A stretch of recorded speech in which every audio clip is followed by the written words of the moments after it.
Bom, então, como eu estava dizendo, né, sobre o exame, do que nós precisamos fazer é usar também, né, usar de nosso conhecimento para observar a parte anatômica, entender como ela se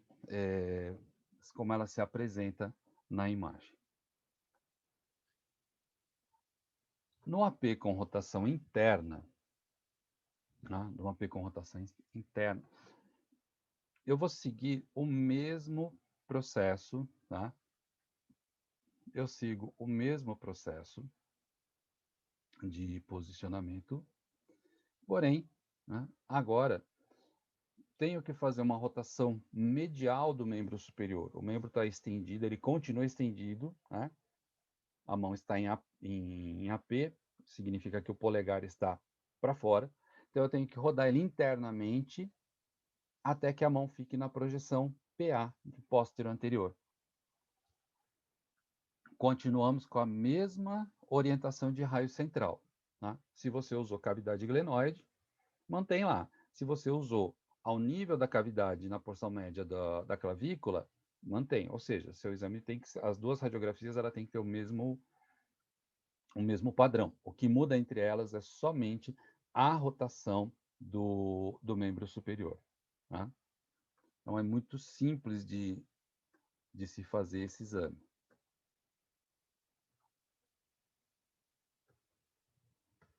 Então nós temos aqui, né, o tubérculo maior, o sulco bicipital e o tubérculo menor.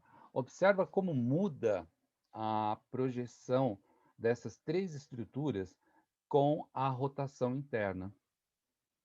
Na rotação externa, eu tinha o tubérculo maior em evidência, né? O sulco bicipital e o tubérculo menor também em evidência. Agora eu já não tenho mais, eu tenho o tubérculo maior já ainda evidente, eu consigo ver a região do sulco bicipital e o tubérculo menor, eu consigo só ver uma pequena parte, o limite dele com o sulco, eu não vejo mais. Por quê? Ele agora está numa projeção anterior. Então, a densidade do tubérculo acaba se somando à densidade da cabeça do húmero e é como ele desaparecesse. Né? Também muda a projeção, né, da cabeça do húmero em relação à cavidade glenoide. Né? Observe que aqui eu tenho já um aspecto diferente da imagem anterior, né, devido à variação anatômica. Então, aqui a cavidade glenoide, né, e a cabeça do húmero mudou completamente a relação da imagem fazendo esta rotação. Mas qual a aplicação, né, específica desse exame? Ela tem uma aplicação específica? Tem. Tá? Ele é bastante indicado, né, no estudo de dor crônica, pessoas que têm dor no ombro, dor crônica, e quando há suspeita de bursite. Né? O professor Priante falou das bursas no final da aula dele. Então, quando tem um processo inflamatório de bursite, eu vou ter um aspecto diferenciado. Vou voltar aqui um pouquinho. Tá? Eu vou ter um aspecto diferenciado. Essa aqui não ficou legal para isso. Tá? E principalmente nesta região aqui, tá?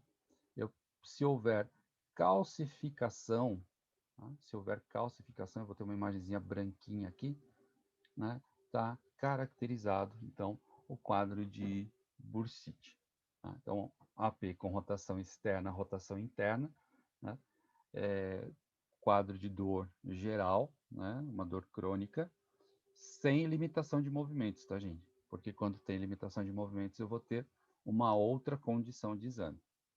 Tá? Então, o AP em rotação interna mudou a projeção e consegue fechar, então, vários diagnósticos, principalmente o diagnóstico de bursite.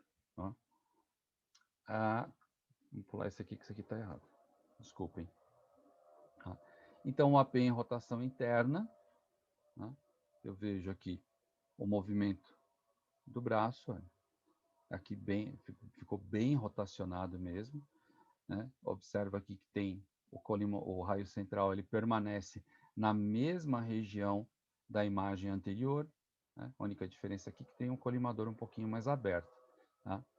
Pouquinha coisa, que é o ideal que eu falei para vocês, né? Mas não muda nada. Então, quando você faz essa rotina, rotação externa, rotação interna, você posiciona o paciente, posiciona a pessoa uma única vez, ajusta o raio central e colimador, tá? E após a primeira radiografia, o que você faz? Troca o receptor de imagem, faz a rotação interna com o novo receptor de imagem já na gaveta e radiografa. Então, é um exame bem simples, bem prático de se realizar. Mas a interpretação é que é importante, tá?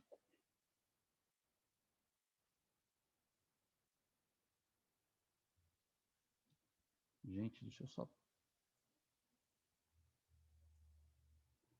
só parar. Realmente tinha mudado aqui.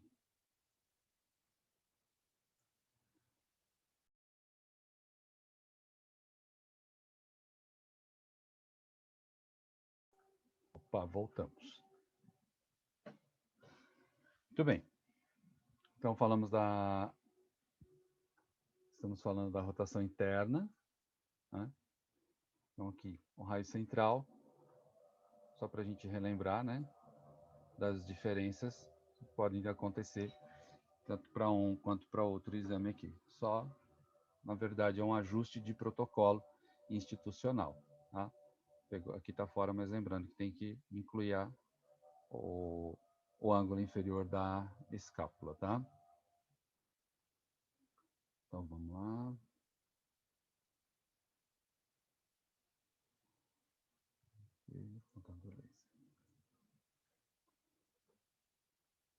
Bom, outro posicionamento muito comum, esse sim, ele já é algo mais específico, é o AP corrigido, tá? Ele pode aparecer para a gente com várias nomenclaturas. AP corrigido, AP verdadeiro, oblíqua posterior ou método de Greshey, tá? Esses quatro nomes, tá? Tá? Eles representam o mesmo exame, tá? Eles representam o mesmo exame. E qual é a função, qual é o objetivo desse exame? Evidenciar a articulação glenomeral, tá? Também pode ser feito com rotação externa, rotação neutra e rotação interna, tá? Porém, né, o que a gente vê aí acontecendo na maioria dos serviços de radiologia, de ortopedia, é a rotação neutra. Então, eu vou falar dela, tá? É a rotação neutra que vai aparecer ali.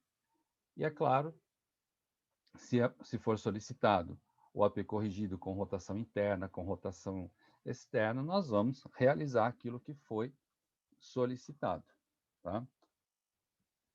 O que muda do AP normal para um AP corrigido? Tá? Então, partindo da posição em AP, que é aquela normal que nós fazemos, eu tenho que fazer uma rotação no corpo do paciente de 35 a 45 graus. Tá? Então, você tem uma média de 40 graus. Márcio, se eu fizer 35, se eu fizer 45, né, de 35 a 45, de acordo com vários fatores anatômicos, tá? Então, você vai encontrar essa média de 40 graus. Tá? E esse posicionamento ele é fundamental para sucesso do exame.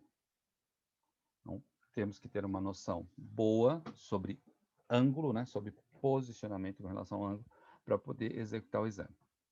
Mais uma vez, o membro superior, né, do lado que está examinado, precisa ficar estendido. Rotação neutra, que é o mais comum, ou na rotação solicitada. E nesse caso em específico, agora o raio central perpendicular, ele é direcionado para a articulação glenomeral. Né? Ele vai direto na articulação porque é o foco do nosso estudo. Tá? Nesse caso, agora é o foco, porque se você pensar bem, uma projeção oblíqua de 40 a 45 graus, né? Mesmo que eu queira, né, fazer toda a cintura escapular, eu vou ter sobreposição aqui, eu vou ter uma imagem mais distorcida da clavícula, né, em sobreposição aqui, não vai me dar uma imagem boa. E aí eu vou irradiar uma área maior. Então, eu fazendo uma colimação menor do ombro para a região da cavidade, observa que o limite da colimação aqui está na porção média da clavícula, então eu vou ter o raio central, né, tangenciando, né, ele vem e passa exatamente no meio da articulação. Então, com essa projeção, olha, até esta imagem aqui, esse desenho, é um esquema de posicionamento da padronização do ombro lá do grupo lá da Santa Casa de São Paulo. Então, ele mostra como deve ser o plano de posicionamento do paciente e a trajetória do raio, que ela entra perpendicular, passa, né, pela articulação. Então, se você analisar aqui, olha, pegando o meio da clavícula, da escápula, vai ser o suficiente, tá? O fato da mão estar assim, em alguns lugares, tem esse hábito de posicionar com o cotovelo flexionado a 90 graus, tá? E aí faz o movimento.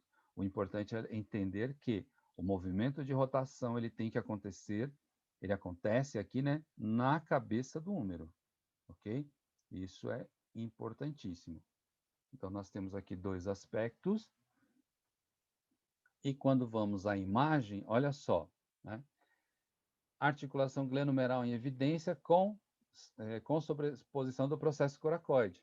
Então, eu tenho a articulação glenomeral, aqui, olha, eu vejo o espaço articular aberto, eu vejo a cavidade glenoide, olha, eu tenho sobreposição da margem posterior com a margem anterior, por isso forma esta linha. Então, esta linha é a borda da cavidade glenoide. Aqui, o espaço articular. E aqui, olha, o processo coracoide. Lembra? Ele se projeta anterior e lateralmente. Como eu fiz uma projeção, uma rotação do corpo em 40 graus e mantive o membro superior em rotação neutra, olha o que aconteceu.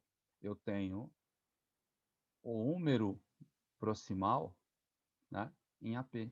Tubérculo maior, sulco bicipital, tubérculo menor. Tá? Mas eu vejo agora aqui a articulação, tá? E vejo o processo coracoide. Então, vamos tirar. Ó. Articulação, espaço articular e o processo coracoide. Aqui. Então, dentro desse contexto do AP corrigido, então eu vou ter esta imagem, né? Eu tenho aqui a clavícula, tenho aqui a projeção do manúbrio, né? A clavícula termina aqui, a projeção do manúbrio, soma densidade aqui, e fazendo as mudanças de rotação, rotação interna ou externa, eu vou ter variações na projeção aqui, então, dos tubérculos, e também a relação com o espaço articular. Tá? Então, vamos lá. Bom, agora, pessoal, nós vamos começar a ver incidências realmente especiais. Tá? Essas incidências elas estão descritas em vários livros. Tá? Eu vou utilizar aqui como referência o protocolo da Santa Casa, que ele é bem intuitivo, ele é bem fácil de entender. Então, nós temos uma incidência do ombro, um AP axial, né? Incidência chamada Rockwood. Tá? Então, toda vez que você vê essa denominação, né, axial, tá? Entenda que nós vamos trabalhar com raio central angulado. O exame, né, uma incidência AP, né, sem correção do corpo, uma AP normal. Eu vou ter uma angulação do raio central de 30 graus no sentido caudal, direcionado para a articulação glenomeral. Vamos abrir um parênteses extremamente importante aqui. Raio central com angulação de 30 graus. Tá? Quando eu faço a angulação do raio central, né, quando eu tenho uma angulação maior do que 20 graus, tá, eu preciso fazer a correção da distância foco-filme. Tá? Quando nós fazemos, né, estamos fazendo o exame aqui em ortostática, então o tubo de raio-x ele está a 1 metro, né, de distância foco-filme. Nós temos lá as marcações, né, do aparelho de 1 metro, na posição onde ele tem exatamente 1 metro na distância foco-filme. Quando eu faço uma angulação de 30 graus, eu vou ter um aumento da distância foco-filme. Tá? Lembra, o tubo está num eixo fixo. Então, quando eu faço um ângulo, eu vou aumentar essa distância. Tá? Então, o raio ele está angulado caudal, você virou ele para a estativa, exame ortostático, ele está perpendicular. Agora, você angulou 30 graus. Então, eu preciso fazer uma correção. Então, eu preciso aproximar o tubo de raio-x. Tá? Tem um cálculo de função seno e cosseno, vou dar um valor aleatório aqui, em aproximadamente, tá? 30 graus, em aproximadamente 15 centímetros.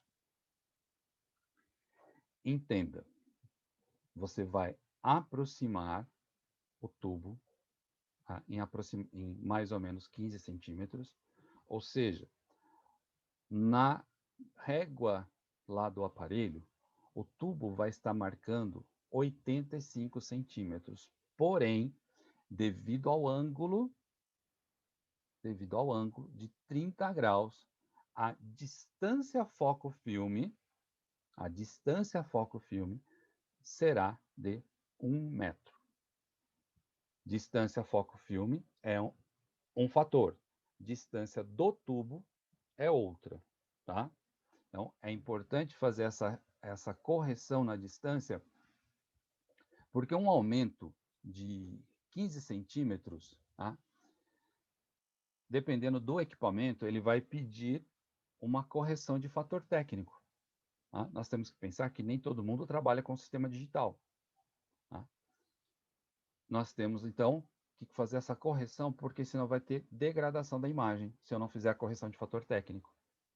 A técnica utilizada vai ser pouca, porque aumentou a distância. Então, tenho que aumentar. Não convém aumentar a dose. Então, o que eu faço? Eu faço a correção da distância foco-filme. Eu faço o ajuste da distância foco-filme. Tá bom?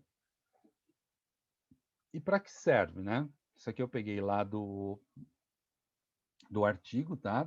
Daqui é a Revista Brasileira de Ortopedia, tá? Para ficar uma coisa bem científica, para não ser achismo. Avaliação de esporão antero-inferior do acrômio na síndrome do impacto. Né? Quanto mais curto o acrômio, maior o esporão. Tá? E aí vem a dica, ó, deve ser feita com baixa penetração radiográfica. Então, aí é uma dica de extrema importância, mais importante do que a patologia que ela vai ser estudada, para nós profissionais, essa é a dica mais importante para se ter sucesso nesse exame. Ele já está dizendo, né, que eu preciso de baixa penetração radiográfica. Então, se eu tenho conhecimento disso, eu vou ajustar um fator técnico, né, de acordo com o exame. Eu sei que eu tenho que fazer a compensação, né, da distância foco-filme, né, para ter esse exame. Aí alguém deve pensar, mas se eu não fizer essa compensação, eu já não vou perder energia, então já vai ser baixa penetração. Não. O exame precisa ser feito dentro do padrão. Distância de 1 metro, distância foco-filme de 1 metro, com o fator técnico adequado, que deve ser de baixa energia. de baixa quilovoltagem. Tá?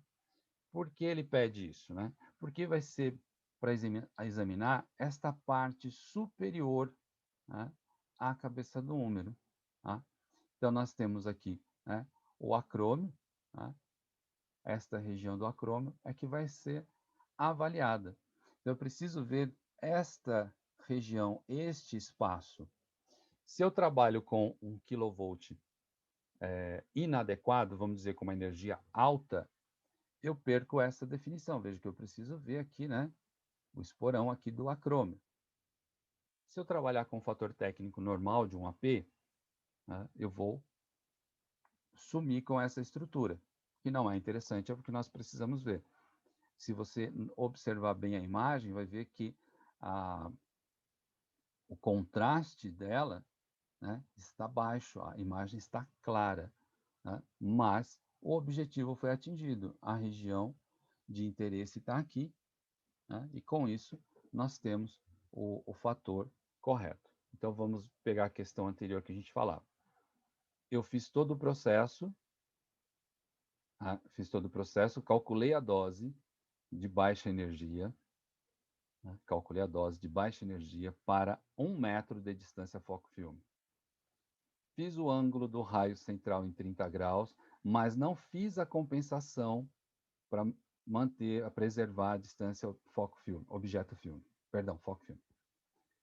O que já era, o fator técnico que já era baixo, vai ficar mais baixo. Então, aí eu não vejo esta região. Então, aí a importância de todo mundo andar junto. Distância foco-filme correta, fator técnico correto, posicionamento correto e colimação correta. Dessa forma, a gente consegue mostrar o que o médico precisa ver e aí ele segue com sua conduta terapêutica e diagnóstica. Tá? Então, você pode observar aqui que a incidência de Rockwood, né, o paciente está, né, na ortostática, tá? Ele está com o membro superior em rotação interna, né? Temos esse ângulo de 30 graus direcionado para a cavidade glenoide.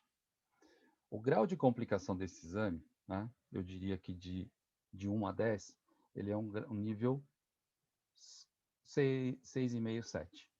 Né, por conta desta característica de manter a distância foco-filme.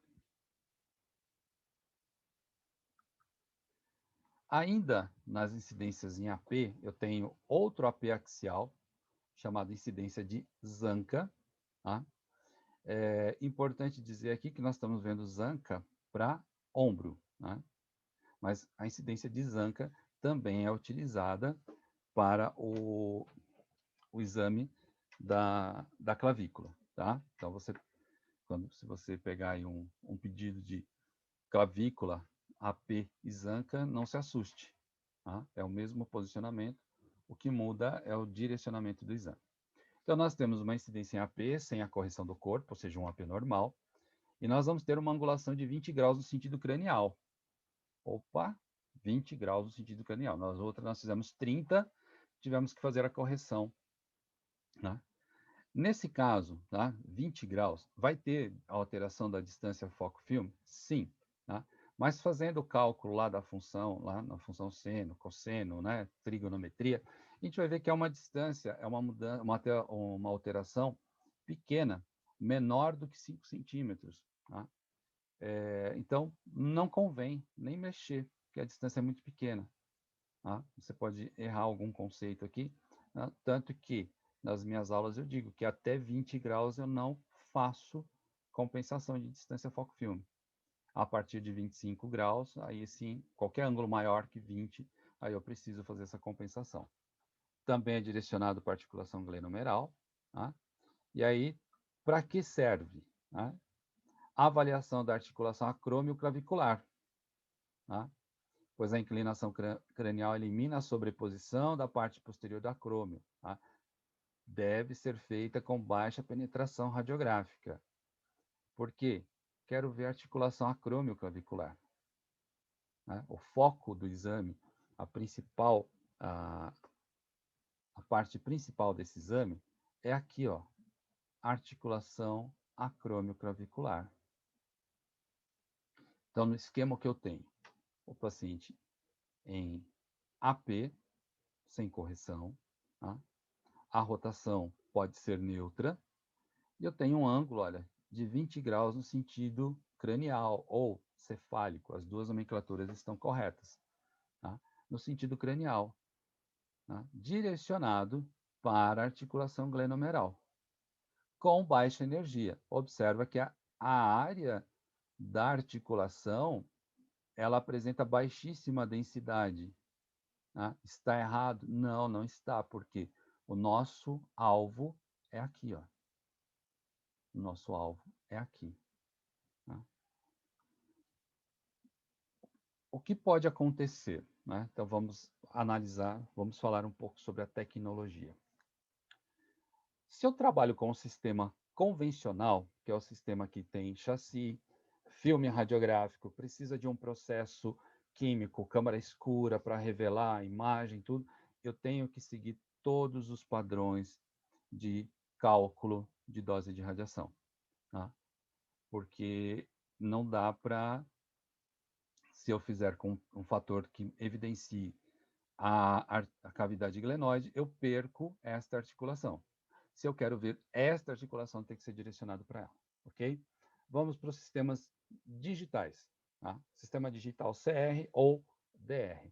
O que acontece? Esse sistema, esses dois tipos de sistemas digitais, eles são muito mais sensíveis à radiação. Né? O sistema CR tem uma sensibilidade, o sistema DR tem uma sensibilidade muito maior. Então, e eu tenho um software que me permite fazer ajustes. Mesmo que eu, por exemplo, né, eu ultrapasse um pouco, eu estou fazendo uma sequência radiográfica, eu fiz um ombro, fiz um AP corrigido, eu fiz um AP em rotação externa, e aí foi pedido um Zanca, e eu esqueci de mudar a técnica, e eu não consigo ver aqui, né, esta articulação, evidenciar essa articulação. Dependendo de quanto passou, né, os sistemas ele tem uma porcentagem para mais e para menos, que fica em média, né? Média, tá, gente? Da média de 20 a 25%. Você consegue, via software, né, trabalhar a imagem e mostrar esta região. Tá? É o correto? Não, não é o correto. O correto é ter uma aquisição de imagem dedicada ao que nós queremos.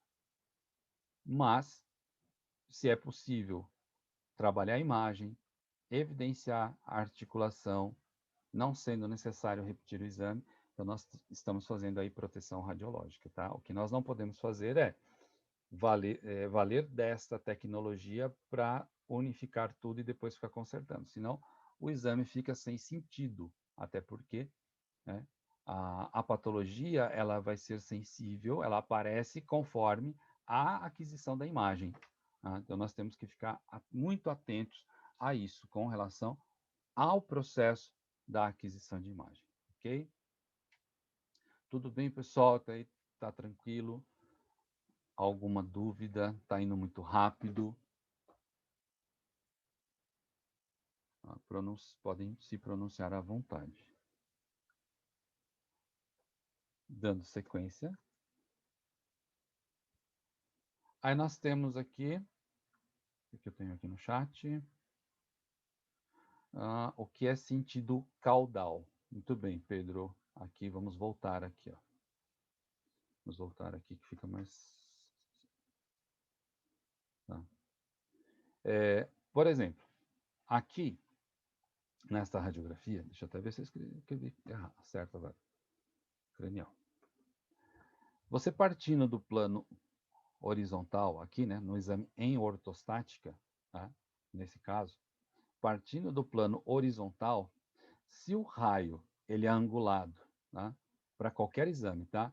Mas no sentido da cabeça, ele é cranial. Se é no sentido dos pés, ele é caudal. Também pode ser cefálico e podálico, podálico de pés. Tá? Então, é a angulação do raio, tendo como referência cabeça e pés. Se ele vai no sentido da cabeça, ele é cranial ou cefálico. Se ele vai no sentido dos pés, ele é caudal ou podálico, né? Por exemplo, vamos voltar aqui, ó. O Rockwood, ele é caudal ou podálico. Ah, por quê? Ele está indo para baixo, mas no sentido dos pés. Esse mesmo conceito é aplicado nos exames feitos em decúbito, tá? Nossa referência é cabeça e pé. Esclareci a dúvida? Vamos continuar. Aqui. Ok, podem, qualquer hora podem perguntar, tá, gente? Então, nós temos agora que outra incidência, ela aparece com frequência, né? Ela é rotineira o aparecimento dela, mas ela não é um exame assim da rotina normal, ela é um posicionamento especial, considerado um posicionamento especial, até porque ela tem aplicações específicas também, que é a axilar ínfero superior. Veja bem, axilar não é axial.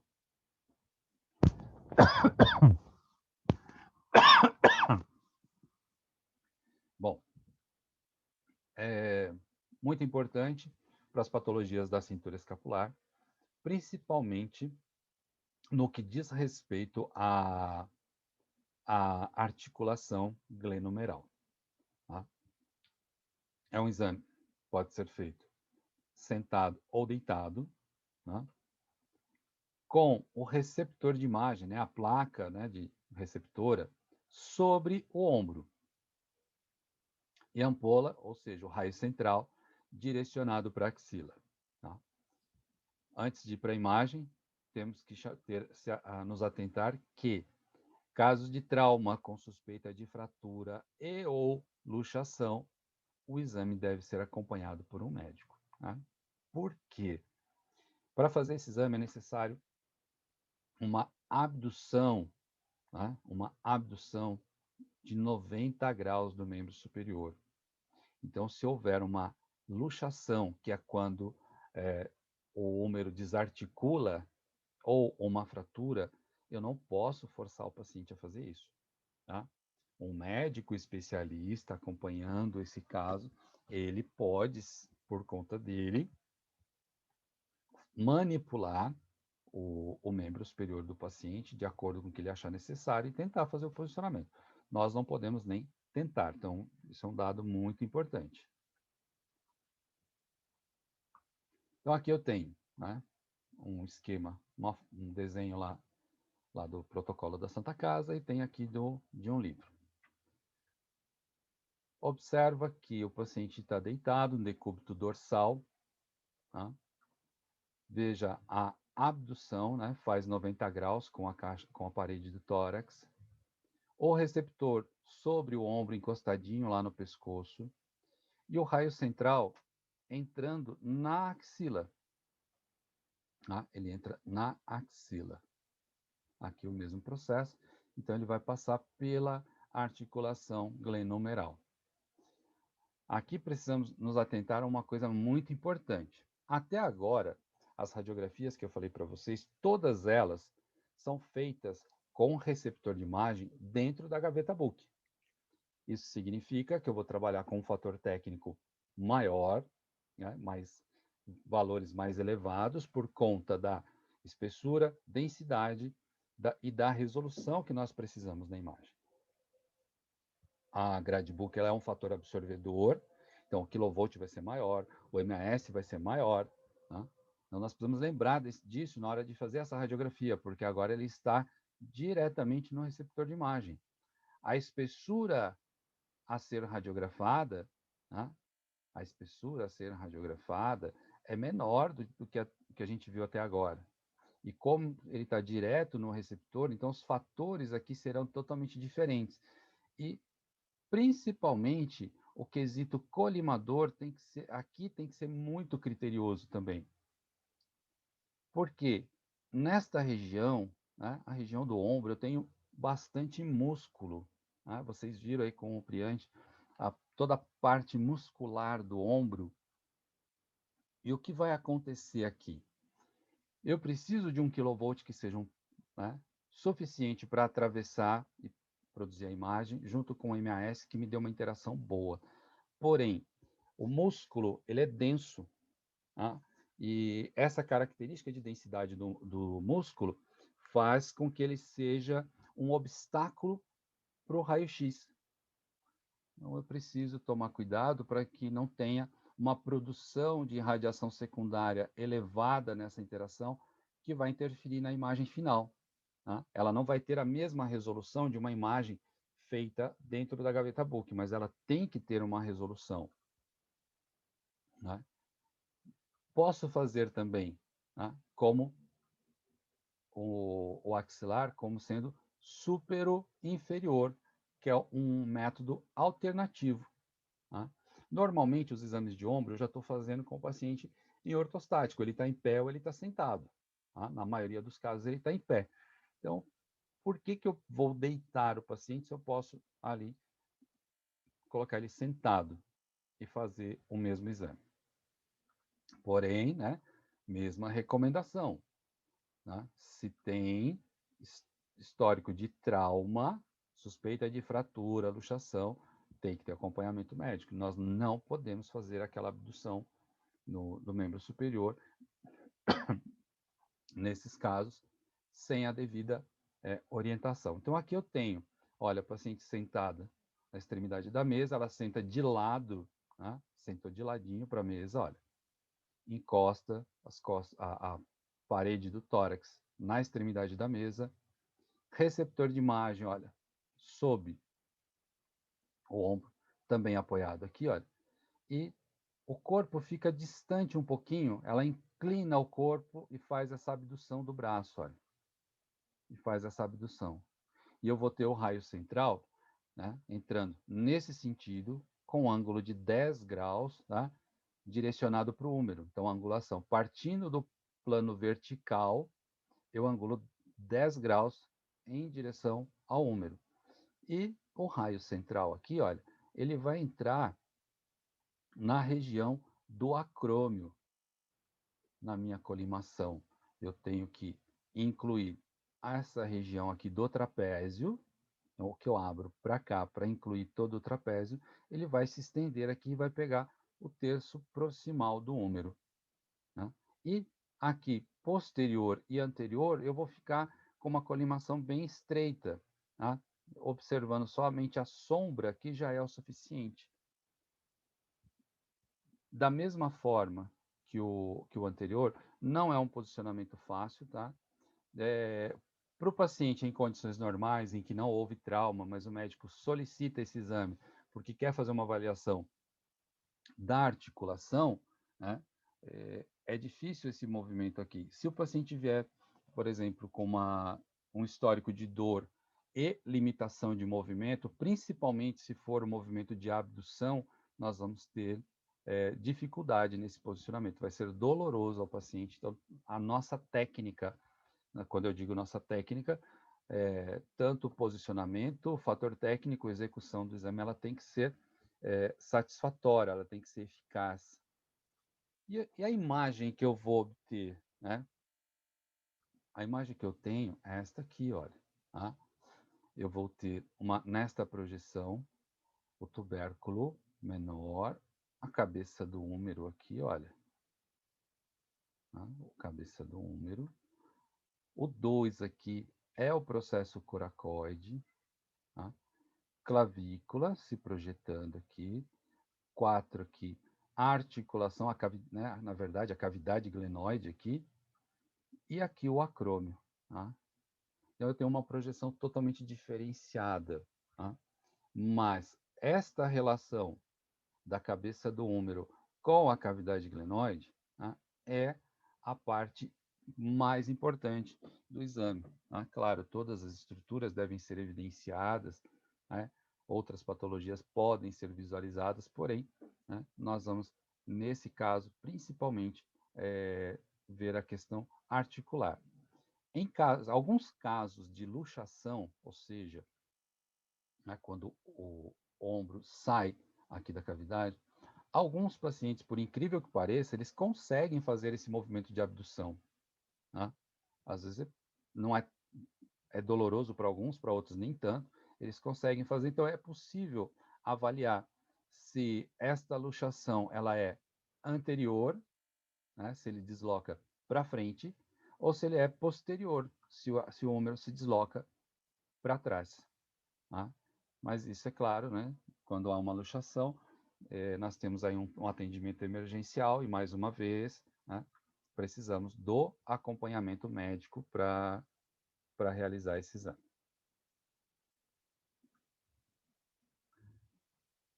Nós temos aqui uma outra variação também, né, chama-se incidência transaxilar PA. Tá? É um método alternativo para se ver essa região articular, quando eu não consigo os métodos ínfero-superior ou superior-inferior, tá? Quando eu não consigo, ou quando é protocolo institucional. O grau de complexidade desse exame ele é maior para o paciente do que para o técnico. Tá? Vamos direto que é para, olha só. Então, eu vou ter o paciente em PA, tá? O paciente em PA, sem a rotação do corpo. O braço tem que ser totalmente elevado, tá? Totalmente elevado. Nas outras, nós tínhamos uma abdução de 90 graus, aqui nós temos uma abdução de 180. Então, pode ser bastante doloroso. E se não for posicionado corretamente, né, eu vou ter um exame que não me atende. Então, para fazer esse tipo de exame, esse tipo de posicionamento, tá? Apesar dele parecer bem mais prático, poxa, eu estou com o paciente em pé, eu estou fazendo radiografias em ortostática, eu preciso fazer uma transaxilar, por que eu vou colocar ele sentado se eu posso fazer em pé? O raciocínio lógico está correto, porém, precisa lembrar que o grau de dificuldade aqui para o paciente é muito grande. E se o paciente não colabora com a gente, não colaborar com você, né, e se essa abdução não for suficiente, nós teremos um problema de posicionamento, o exame não fica satisfatório e, no final das contas, vamos ter que fazer uma outra radiografia, seja para melhorar essa ou tentar um método ínfero-superior ou superior-inferior. Tá? O método existe, tá? A imagem que nós vamos obter é essa, olha, veja que é uma imagem diferente do que nós tínhamos antes, tá? Mas ela mostra, né, uma relação da cabeça do úmero com a cavidade glenoide, né? Mostra para mim o acrômio, a clavícula, eu vejo o processo coracoide, porém, né, tem esse grau de dificuldade. Nesse caso, né, nós temos que ser criteriosos, a gente tem que avaliar até onde compensa do ponto de vista de diagnóstico, de qualidade, proteção radiológica, optar por um posicionamento relativamente difícil para o paciente, né, e não fazer um outro em que a gente tem um domínio maior. Tá? Já vi vários equívocos desse posicionamento e que gera repetição. Não? Se for protocolo institucional, todos devem ser feitos desta forma. Ótimo, então eu tenho que treinar e aprender, desenvolver uma técnica em que eu seja eficiente nesse exame. Mas se for um processo alternativo, tá, eu tenho que fazer isso aqui com calma, com domínio técnico para poder fazer o exame correto. Bom, nós entramos agora no perfil do ombro, né, ou do Y escapular. Esse posicionamento, ele realmente acaba sendo um pouco mais complexo, tá? Ele acaba sendo um pouco mais complexo. devido às variações anatômicas, dificuldade de posicionamento e dificuldade técnica. Tá? Então, vamos ver, né? Vocês viram lá com o professor Priante que a escápula, né, na projeção lateral, ele mostrou para vocês, ela tem um formato de Y, e é esse Y que eu quero radiografar. Tá? Mas tenho que lembrar que a posição da escápula, ela não me favorece, né, facilidades, ela não me dá facilidades para esse tipo de exame. Tá? E tem dois processos distintos no Y escapular. Quando feito para trauma, tá? Histórico, faz anamnese. Qual é o histórico do paciente, né? Teve um trauma, uma suspeita de fratura, de uma luxação, o paciente caiu, está com dor. Então, eu vou fazer o posicionamento, vou fazer o exame com raio perpendicular. Tá? Então, se eu vou fazer um perfil, né, da escápula, um Y escapular, para trauma, eu trabalho com raio perpendicular. Quando eu faço para ver o túnel do supraespinhal, como é que eu sei que eu vou avaliar o túnel do supraespinhal? Tá? Eu vou fazer a anamnese. E o paciente vai dizer assim para mim que ele tem uma dor crônica e que ele tem limitação de movimento, principalmente o movimento de abdução. Né? Então, eu tenho que estudar o túnel do supraespinhal. Né? E para fazer esse estudo, eu trabalho com raio central angulado, de 15 a 20 graus. Esse 15 a 20 tem uma variação literária, tem gente que é categórico em 15, tem gente que é categórico em 20, outros colocam intervalo. Tá? Eu, particularmente, prefiro trabalhar com 20, que me dá uma visualização bem melhor. Tá? Importante, nos dois casos, tá? Vocês vão entender já já a diferença deles, o raio é direcionado para a porção média da escápula, ou seja, nos dois tipos de exame, eu tenho que mostrar a escápula por inteiro. Tá? No Y, se for um trauma, uma fratura de escápula, eu tenho que evidenciar o corpo da escápula, então ela tem que aparecer.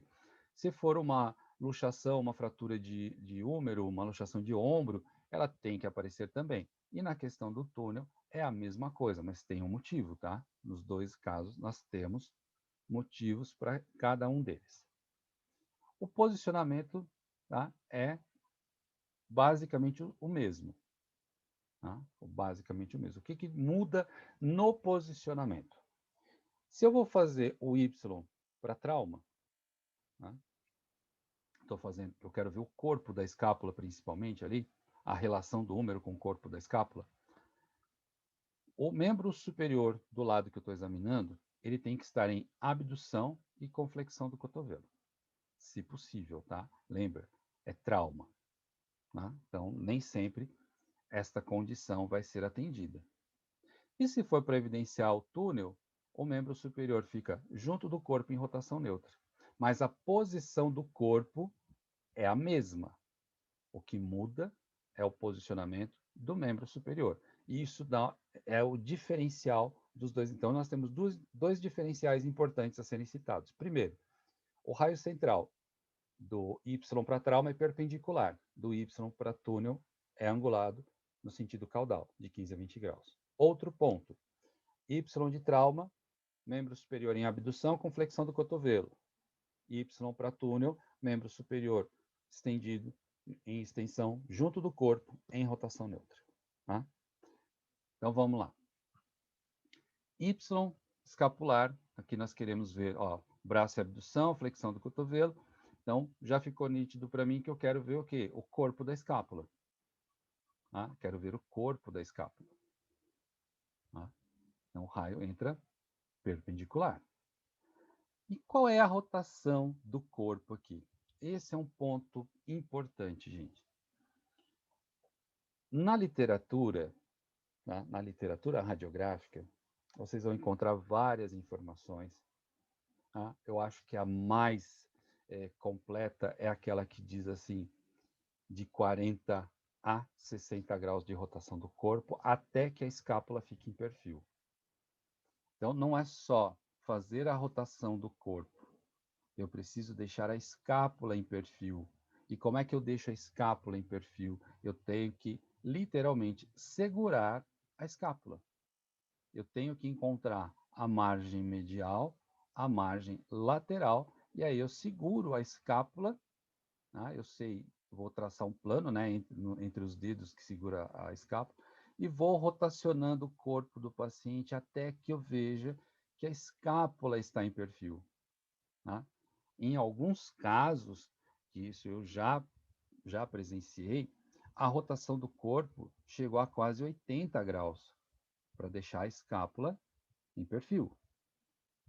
Então, a anotação literária de 45 a 60, ela é interessante porque ela te dá um parâmetro, mas ela também completa, até que a escápula fique em perfil. Então, precisa ser observada essa questão, tá? De deixar a escápula em perfil. Tá? Então, quando a gente faz isso, temos um bom resultado para essa abdução. Uma dica extremamente importante na realização desse exame, tá? É manter o paciente na posição do exame até que a imagem seja conferida. Tá? Se estiver trabalhando com um sistema convencional, vai demorar um pouquinho, porque tem um processo de revelação. Se for o sistema digital CR, demora menos, que tem o processo de digitalização. Se for um sistema DR, né, a visualização da imagem em 10 segundos. Então, você tem que avaliar e orientar o paciente a se manter na posição até que você confira. Por quê? Se a rotação do corpo não ficar boa, se não ficou a escápula em perfil, né, você tem parâmetro para melhorar a rotação, rotacionar mais ou rotacionar menos. Se você tira a pessoa dessa posição, confere e precisa repetir, a chance de você cometer o mesmo erro é muito grande. Então, o ideal é manter o paciente na posição sempre que possível para a conferência da imagem. Então, nós temos aqui, olha, a imagem do Y escapular, corpo da escápula, olha. E aqui, cabeça do húmero, ó, ela aqui, e o húmero aqui em abdução. Né? Colimação restrita, tá? Aqui está aberta para mostrar para vocês, mas a colimação ela tem que ser restrita à área da escápula, para evidenciar, lembrando que a gente precisa de definição. O colimador vai me garantir mais definição na qualidade da imagem, além da proteção radiológica que eu vou praticar ao paciente. Nós vamos também agora para o Y, para o túnel. Tá? Observa que o posicionamento é basicamente o mesmo do anterior. E o que acontece é que eu tenho, olha, o membro superior agora junto do corpo, lembrando, em rotação neutra. E eu tenho um raio angulado, né, em 20 graus. Como eu disse, eu preciso incluir toda a escápula. Toda ela deve ser incluída na minha imagem, olha. E importantíssimo nesta imagem do túnel é a sobreposição do húmero com a escápula. Então, o nosso critério de avaliação desse exame é: eu preciso visualizar o túnel do supraespinhal, eu preciso ter o Y escapular em sobreposição com o húmero. Vamos na outra imagem aqui, olha.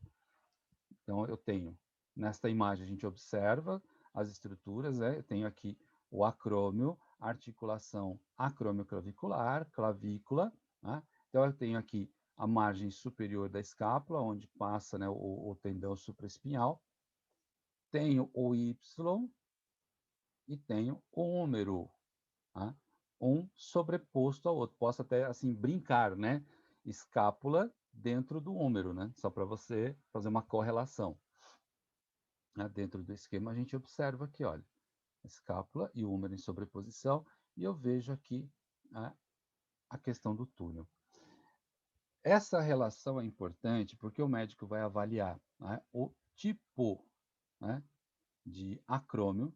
Existem, se não me engano, 3 tipos de acrômio, 3 ou 4 tipos de acrômio, né, e cada um deles, né, conforme a relação vista, né, aqui no túnel, cabeça do húmero e acrômio, é o que vai direcionar para a conduta. Tá? Então, essa parte da cabeça do húmero, ela é de extrema importância para esse resultado. Então, se já vi acontecer isso, né, fazer esse processo todo, posicionamento Y escapular, raio angulado para evidenciar o túnel, mas com braço abduzido, não tem uma aplicabilidade. Né? O que era para ser um exame perfeito para dar o diagnóstico, acabou sendo complicado, porque o húmero foi abduzido, mudou a relação aqui da cabeça do húmero. Tá? Isso, então, é o que diferencia o Y escapular de trauma para o Y escapular para visualização do túnel. Tá? E outro detalhe importante é que quando eu faço o exame para ver o Y do trauma, fratura, luxação, fratura de corpo do corpo da escápula, fratura de acrômio, eu vou trabalhar com um fator técnico direcionado para osso, eu preciso evidenciar osso. Quando eu faço para túnel, em que eu preciso ver esta região, eu preciso reduzir um pouco o quilovolt, trabalhar com menos energia para que eu possa evidenciar o túnel do supraespinhal. Ok? Vamos dar seguimento aqui. Então, sobre ainda sobre o túnel, né? Ela é difícil, tá? Ela é um exame difícil, eu não vou mentir para vocês, né? Devido às variações anatômicas, a variação de biotipo do paciente. Como eu disse, você tem que segurar a escápula, né?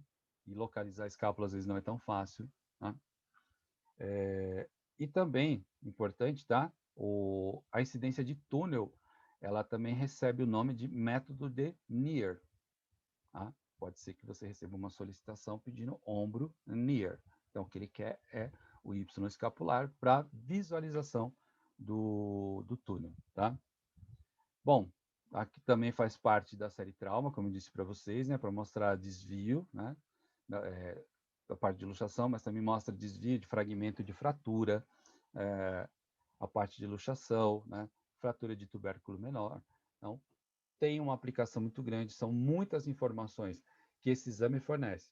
Então, por esse motivo, o exame tem que ser muito bem realizado.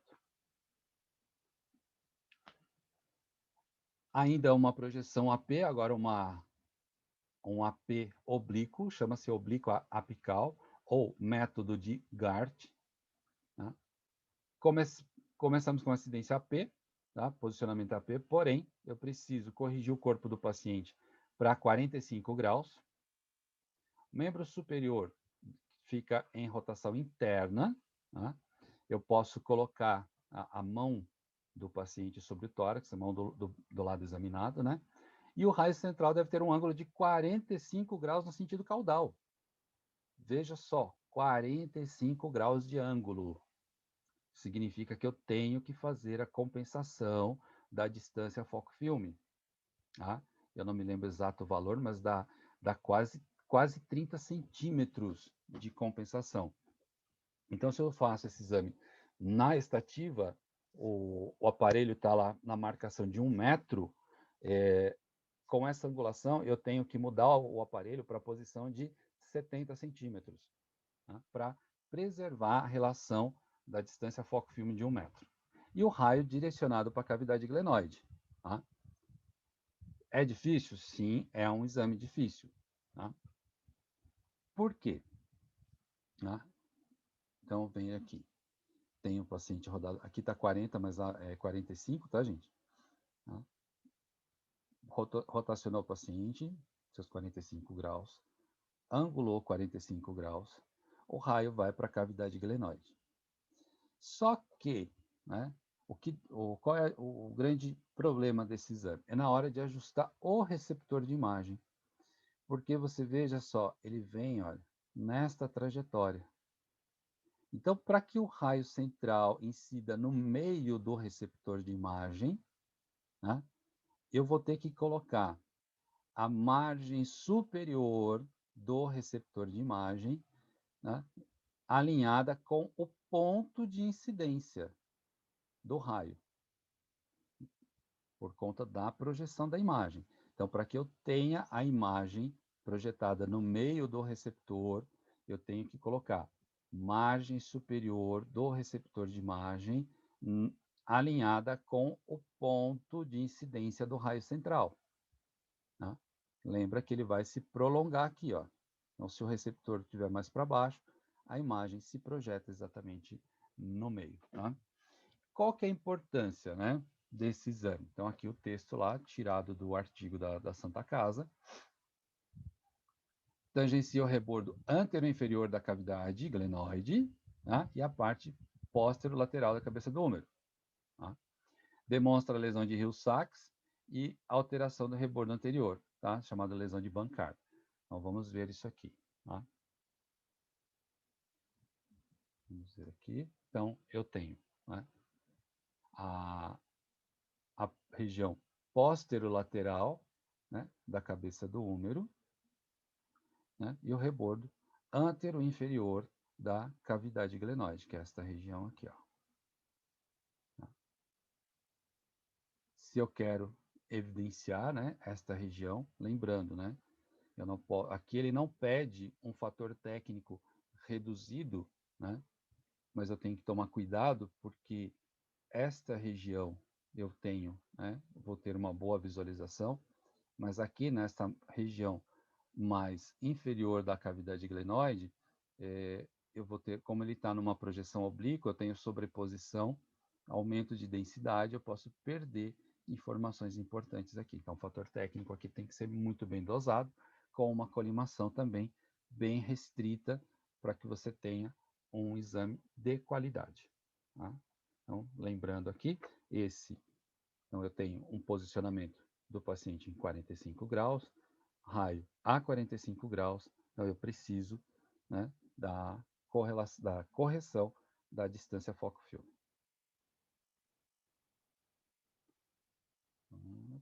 Tá. Outra...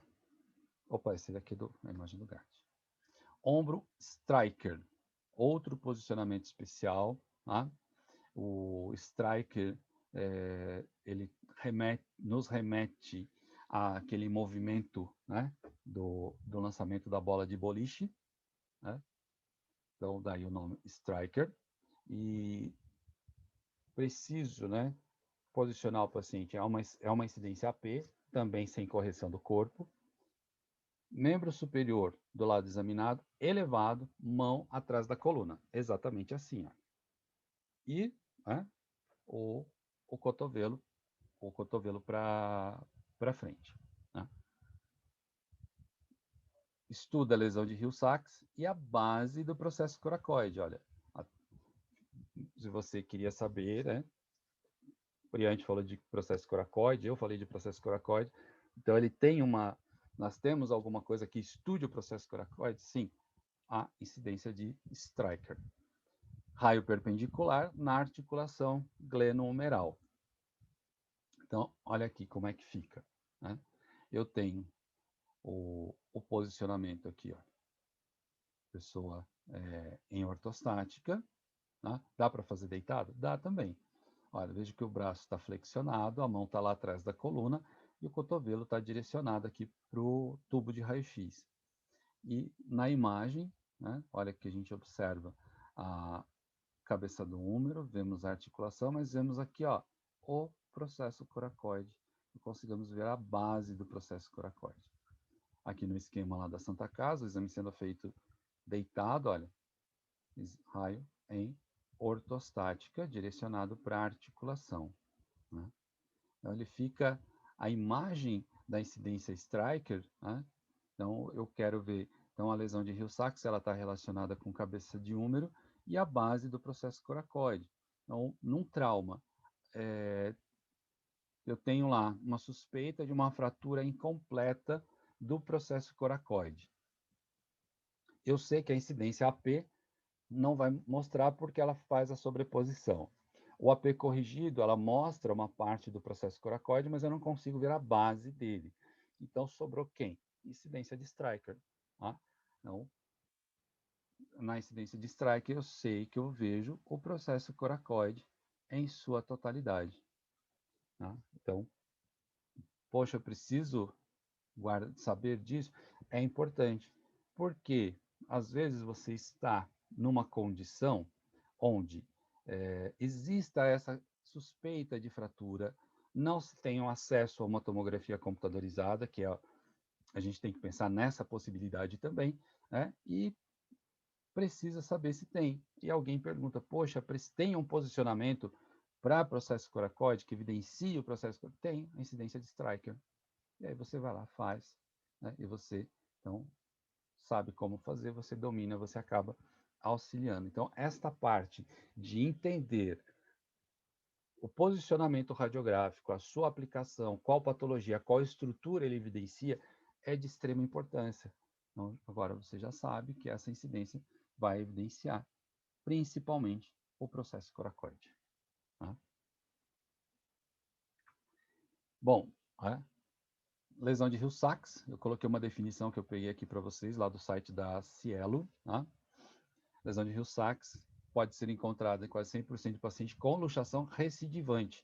Luxação recidivante é aquela situação onde o ombro ele se desarticula frequentemente, tá? Ele fez uma luxação, depois ele faz outra e outra, ele vai fazendo de forma espontânea a qualquer movimento, mas assim, né? Luxação anterior, ele desloca para a posição anterior, tá? E aí tem todo um comprometimento, né, da parte muscular para fazer o processo de redução, que é a recolocação do ombro no lugar. Não pode ter fratura, tanto a pequena fratura ali da cavidade glenoide. Tá? Então, isso tudo pode ser avaliado na incidência de Stryker, né, que evidencia muito bem esse tipo de patologia. Outro posicionamento especial, e esse posicionamento, esse eu vou dizer para vocês, né, é difícil, né? Esse é difícil. O nome desse posicionamento é Velpo, viu? Né? Velpo é esse tipo de imobilização, tá? Hoje acredito que hoje não se faça mais esse tipo de imobilização, faz tempo que eu não a vejo, mas ela se chama Velpo, tá? É desse jeito, olha. Tórax enfaixado, uma parte dele vem até o ombro e imobiliza o membro superior, né, junto com o tórax, só fica somente a mão aqui de fora. Tá? Então, tem uma indicação, né, esse exame, esse ombro, né, a Velpovil, ele é indicado em casos pós-operatório de fratura ou de luxação. Né? E o posicionamento ele tem, do exame radiográfico ele tem muito a ver com esse posicionamento da imobilização. Tá? Daí é que vem a dificuldade. Então, como é que é feito isso? Tá? Às vezes, inclusive, o paciente ele está com a imobilização VELPO. Tá? Já fiz VELPO do paciente, posicionamento, sem a imobilização. Tá? Mas, assim, era um quadro pós-operatório, ele tinha acabado de tirar a imobilização e foi feito o exame. Então, desta forma, ó, sentado aqui na extremidade, o paciente faz uma hiperextensão da coluna lombar, tá? Jogando o tronco para frente, desse jeitinho que está no desenho. Tá? Eu vou pegar o raio central com a distância foco-filme de 1 metro, direcionar para a cabeça do úmero, tá? Para ele incidir aqui no receptor de imagem. Aqui nós temos fatores complicadores. O primeiro é o posicionamento. O segundo é o fator técnico. Tá? É o fator técnico que eu vou ter que jogar aqui para, devido a essa distância, diretamente no receptor de imagem. Então, olha o que aconteceu aqui. eu vou ter, né, isso aqui é a distância, né, a distância objeto-filme. Então, o ombro está aqui, ele vem, então essa é a distância que ele vai ter que percorrer. Então, eu vou ter ampliação da imagem. Tá? Já vou ter uma imagem ampliada. Tá? Preciso de uma colimação muito bem feita, com um fator técnico muito bem definido. Né? Lembrando que eu vou atravessar uma área espessa e densa, né? E o receptor está fora da gaveta book. Então, eu preciso de uma dose de radiação relativamente alta, mais alta do que o normal para um exame sem book, e menor do que uma dose se fosse dentro da gaveta. Então, já é um fator bastante complicado. A limitação, o colimador ele vai ser determinante, porque quanto mais aberto fica, mais radiação secundária, mais espalhamento, pior a qualidade de imagem. Então, é um exame com bastante fator complicador. Né? E, por último, né, a realização do exame e a colaboração do paciente. Então, esse é o tipo de exame difícil de se realizar. Tá? Eu, nessa minha vida de radiologia, executei 2 vezes esse exame somente. Tá? É mais comum em serviços de cirurgia de ombro, grupo de especialistas de ombro, é bem assim, bem específico mesmo. Grau de dificuldade desse aqui, eu vou dizer para você 9,5, né? De 9,5 para 10. Tanto que a imagem dele é difícil, tá? Essa imagem eu consegui no próprio site lá da Sociedade Brasileira de Ortopedia. Né? Então, o que a gente consegue observar aqui? Né? Aqui a cavidade glenoide, a articulação glenomeral, a cabeça do húmero, aqui, né? E a gente vê que tem uma descontinuidade. Esse caso aqui é um caso de controle após fratura e luxação. Então, veja que é um processo bem difícil, tá? É uma imagem que ela não vai ficar excelente, dado as características, os fatores técnicos, e tem um grau de dificuldade muito grande. Tá? Então, você já sabe, então, como se faz, para que serve o VOPO-VIL. Tá? Exame bastante difícil. E temos agora a incidência chamada West Point. Ela tem um nome bonito, atrativo e também difícil de fazer. Tá? Mas a dificuldade aqui, né, às vezes, é mais por limitação de equipamento do que técnico, porque ele não é assim tão complicado. Olha. O exame é feito em decúbito ventral, com o membro superior em abdução, membro superior do lado examinado, né, em abdução, fazendo 90 graus com o corpo e o antebraço para fora da mesa, se possível. Receptor posicionado na região superior do ombro. Raio central. Ele deve entrar na axila com ângulo de 25 graus em relação ao plano médio sagital e 25 graus em relação ao plano horizontal.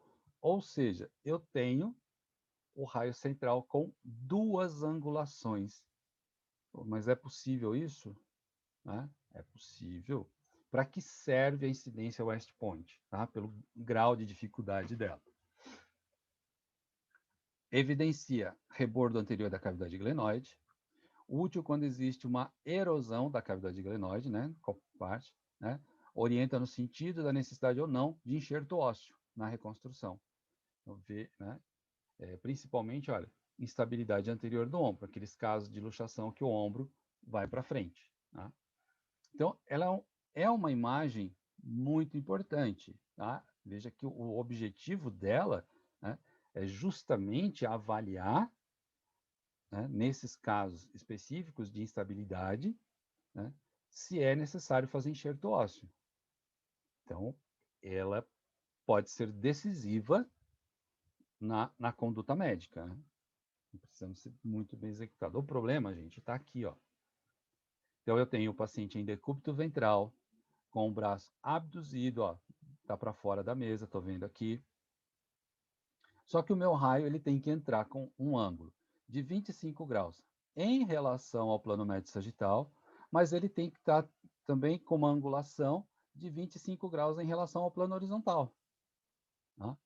Num equipamento de raio-x fixo, tá? Nós sabemos que o tubo de raio-x ele faz a angulação no eixo da mesa e da estativa. Ele não faz uma angulação no eixo, né, assim, lateralmente. Então, nós precisamos fazer uma adaptação ou utilizar um aparelho portátil, né, um aparelho móvel para fazer esse processo. Então, existe toda uma condição para esse exame acontecer. Então, a melhor forma de fazer esse exame é com um aparelho portátil, um aparelho móvel, que ele vai me permitir essas duas angulações, né, com o receptor sobre o ombro, né, eu consigo, então, fazer a minha imagem, claro, sem book, fator adequado, né, para o estudo, vai passar aqui, olha, tangenciando a articulação glenomeral. E qual vai ser o resultado disso? Né? Então, o resultado vai ser esta imagem, olha. Aí. O resultado vai ser esta imagem. Olha o que acontece. É uma imagem muito semelhante à imagem axilar que nós vimos anteriormente. Porém, né? Porém, eu vejo aqui a região da cavidade glenoide, e eu vejo aqui o acrômio, e eu não tenho mais nada de sobreposição na cabeça do húmero, né? E eu vejo a região articular. E aqui, assim, ó, nesta parte da articulação, tem aqui uma área, né, radiopaca, né, com uma densidade alterada, indicativo, né, de patologia. Então, é uma radiografia que precisa ser executada dentro do conceito exato para se obter um resultado satisfatório para que o médico tenha a sua conduta. Então, nesse comparativo, olha, eu peguei a imagem axilar, o que acontece? Então, eu tenho a cabeça do húmero, a articulação, e aqui eu já tenho, né, o acrômio, né, se projetando aqui, né? Eu tenho o processo coracoide, está aqui, ó, evidenciado, ó, ficou bonito aqui, clavícula vindo aqui, então isso tudo atrapalha. Na incidência de West Point, olha o que acontece. A cabeça do húmero e a articulação, elas ficam livres, totalmente livres, né? Se o objetivo é avaliar, né, o rebordo da cavidade glenoide, eu preciso que ela esteja em evidência, sem sobreposição. É o que está acontecendo aqui. Deixa eu ver o chat aqui. Está dizendo rotacionar o paciente. Você está dizendo para o posicionamento de West Point? Rotacionar não seria o termo, acho que eu entendi o que você quis dizer. Tá? Para se trabalhar com um aparelho fixo, né? Como o aparelho fixo não faz esse tipo de movimento, né? O que pode ser feito é você colocar o paciente numa posição diagonal na mesa, tá? De forma que ele fique, né, a 25 graus, fazendo a 25 graus com o ângulo. Não é o procedimento mais adequado, tá? É uma adaptação, tá? E tem que ter assim, uma boa visualização com relação a esse ângulo. Mas, sim, é uma alternativa. Só que não seria rotação, seria como é que vamos dizer assim, um posicionamento diagonal na mesa, tá? Que faria, vamos dizer assim, supriria essa necessidade da angulação aqui lateral, tá bom? Porque foi assim que eu tive que improvisar a primeira vez que eu fiz esse exame. Tá? Então, nós temos esse comparativo. Então, assim, as imagens são semelhantes? Sim, elas são semelhantes. Então, ao invés do West Point, eu posso usar o maxilar? Não. Se foi solicitado um West Point, eu preciso fazer porque o objetivo é muito específico, é bem dedicado. Tá? Então, tem que ser feito ali mesmo. Tá? Então, aqui, ó, a cavidade glenoide está aqui, a gente consegue observar a projeção dela em relação, né, à cabeça do útero. Ó. Então, ali vai ser feito o diagnóstico. Ok? Bom, pessoal, era isso que eu tinha para dizer para vocês aí. Eu quero aproveitar aqui para fazer um convite a vocês, né? Primeiro quero agradecer vocês a participação do curso, agradecer a todos. E amanhã à noite no Instagram da Ensina Radiólogos, nós temos a nossa live, né? Todo domingo às 8 horas da noite no Instagram. E amanhã nós vamos falar com a Paula Coelho, que ela é bacharel em Física, ela representa a Kerma Consultoria, que trabalha com controle de qualidade, né? E nós vamos falar da nova legislação de proteção radiológica, da RDC 330, controle de qualidade nos equipamentos e mudanças que tivemos na legislação.